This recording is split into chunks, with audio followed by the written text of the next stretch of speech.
Hi guys, Mark Dawes here. Now, I've been away this week working with one of my corporate clients. They're a healthcare organisation, and we train all their PMVA trainers, which is what the NHS tends to refer to as restraint trainers, prevention of violence and management of aggression trainers. And we've had an absolutely cracking week. And one of the things that we were discussing earlier on in the programme, right at the beginning of day one actually, was the need to actually keep a clear audit trail. Because it's really important that when trainers are delivering training in organisations that they follow an approved and a recognised system of training. Now that doesn't mean that they can't teach something else, but if they want to put things in and leave things out, there needs to be a justification for that, and that needs to show up clearly in an audit trail. Because if someone was just throwing techniques in for the sake of throwing techniques in, or leaving stuff out, or not teaching in context, that not only leaves a liability for the trainer, it also leaves a liability for the organisation. So one of the things that we do is, when we're working very closely with our clients, is to safeguard and ring fence the training. We keep clear documentation and a very clear audit trail of why the program is staying the same, or why certain things need to change, or why things need to be omitted or implemented. And that's really important, because as you've probably seen, there's been a few things in the news recently, and here's one I was sent by a colleague of mine, which is a guy who was restrained by police, and an emergency response bell was put around his head.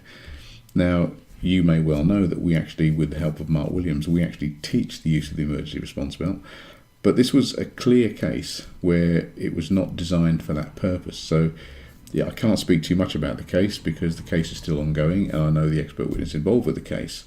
But this is a clear example of where you would have to justify why, if you did something like that, you did it, and whether it was part of the training manual or part of the training process. So that's an interesting case. Another case that came out this week was this one here, and this is quite interesting because whilst I was on the course, I got a phone call from another trainer, brilliant trainer, and I'm not going to mention the guy's name because I'm not going to steal his thunder, because I think he's going to do something on this himself.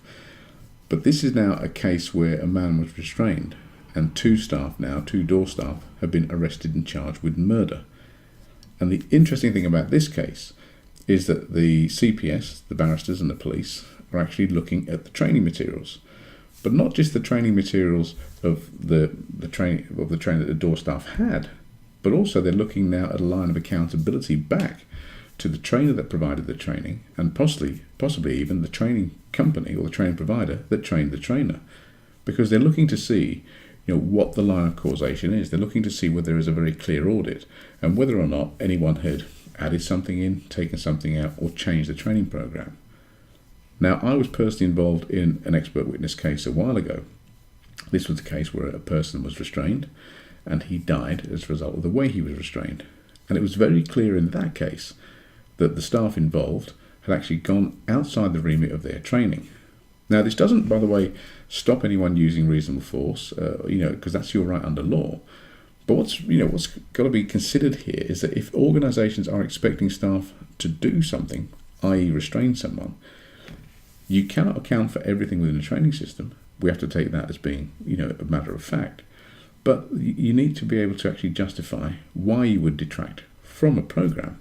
And in the case where I was an expert witness, the person couldn't justify it. And in fact, they did stuff which is advised not to be used. They actually placed the person in the prone position. They had pressure and weight on his back. His legs were in a figure 4 leg lock, and the result in the case of that was he died. And the person responsible, or one of the people responsible, actually went to prison on that case. So the thing I'm putting out to you, the point I'm making, which I've reinforced this week with the trainers I've been working with, and it's helped me re-establish again, quite a strict audit trail for ourselves, is you need to make sure that your audit trail is good. Now, I actually got the trainer to speak over the phone to the group of trainers that I was working with this week, and the impact of that was brilliant. So if you're listening, you know who you are. Thanks ever so much for doing that.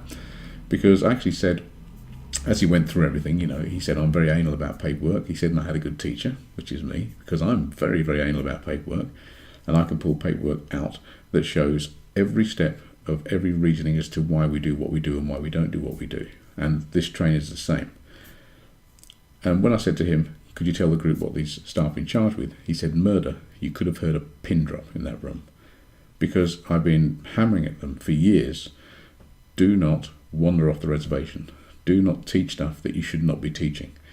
And this is really important in our world, because you will be training people if you are a trainer, or you may be considering going on a training course. Two things here. If you are a trainer and you get people wandering off your training program, make sure you bring them back and you document it, because one day you might need to actually prove in court that you actually corrected someone and you monitored and supervised the group properly. If you are someone looking to go on a training course, then the qualification is one thing. But I'm going to tell you something now which I really want you to take to heart. And you might think this is strange, because obviously we have a business based on qualifying people in this field.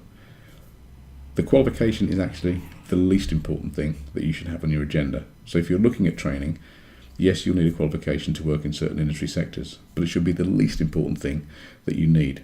What you want and what you need to make sure of is that you have a good line of accountability for the training provider that you're going to be using. So in other words, that training provider should be able to demonstrate to you that they've actually got competence, they got capability, they are qualified, and that they actually have an audit trail where they can demonstrate to you how good their training is. So as an example, and I'm just using us as an example, we actually use lawyers to actually check the legal standing of our training, and we interview people like Michael Mansfield and Gary Slapper and John Wadham, and we speak to all these high-profile lawyers, and of course Eric Baskin, who speaks every year at our conference. So we have legal people giving us legal input.